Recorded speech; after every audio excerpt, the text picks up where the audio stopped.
எங்கள் நாத்தனார் வீட்டுக்கு வந்திருக்கோம் ஃப்ரெண்ட்ஸ். எங்கள் வீட்டில் வந்து கடுகு செடி பாருங்கள். இதுதான் கடுகு செடியா. கடுகு செடி பார்க்காதவங்க பார்த்துக்கோங்க. அந்த நீட்டாக இருக்குது பார்த்தீங்களா, அதுதான் கடுகு இருக்குமா. அந்த கடுகை வந்து பிச்சு தான் தாளிக்கிறதுக்கு போடுவாங்களாம். இந்த பாருங்கள் குட்டி குட்டியாக இருக்குது, அது வந்து தாளிக்க போடுவாங்க. இந்த பாருங்கள், இது வந்து சோம்பு செடி பார்க்காதவங்க பார்த்துக்கோங்க. இதுதான் சோம்பு செடி. சோம்பு இருக்கும் வருமாதிரி தான், சோம்பு மாதிரி அப்படியே வருது பார்த்தீங்களா. உள்ளதான் சோம்பு இருக்குமா, அதை தேய்ச்சா சோம்பு இன்னும் முத்தி வரல, பிஞ்சாக தான் இருக்குது.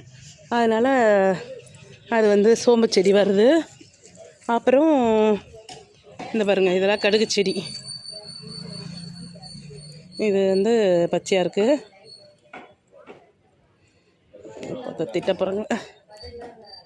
உள்ள கடுகு இருக்குதா, இந்த பாருங்கள், உள்ளே வந்து அப்படியே குட்டியாக ஒரு ரவுண்டு மாதிரி இருக்குது. இந்த பார்த்திங்களா, தெரியுதா, குட்டியாக ரவுண்டாக இருக்குது பார்த்திங்களா.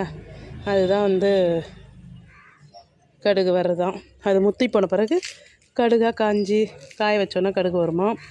அதே மாதிரி இது வந்து இந்த செடி என்ன சொல்லுவாங்க, இது என்ன செடிப்பா, காராமணி செடி பாருங்க.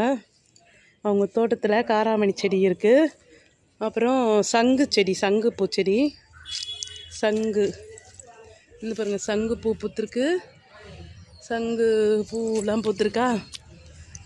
அப்புறம் இது வந்து சங்கு பூவோடைய விதைங்க எனக்கு கூட கொடுத்துருக்காங்க. இதெல்லாம் வந்து சங்கு பூவில் வந்து விதைங்கள்லாம் காஞ்சி கொட்டி அது திருப்பியும் வளருமா. அதனால் அது பாருங்கள், கையில் எடுத்தோடனே வந்து அப்படியே கொட்டிடுச்சு கையில். இதை அப்படியே எடுத்துகிட்டு போயிட்டு செடியில் மண்ணில் நட்டி வச்சோன்னா வளரும் சங்கு பூ. இதை பாருங்கள், இப்படி அப்படியே தொட்டோடனே அப்படியே வருது பாருங்கள், சங்கு பூ செடி. அது நிறையா பூ பூத்து காய்ச்சி அது அப்படியே கீழெல்லாம் கொட்டுது. அது கை தொட்டோனுமே அப்படியே விழுந்துச்சு. அது பாருங்கள், அங்கே ஒரு சங்கு பூ பூத்துருக்கு. உள்ளே அப்படியே நிறையா இருக்குது, அது பார்க்க வரல.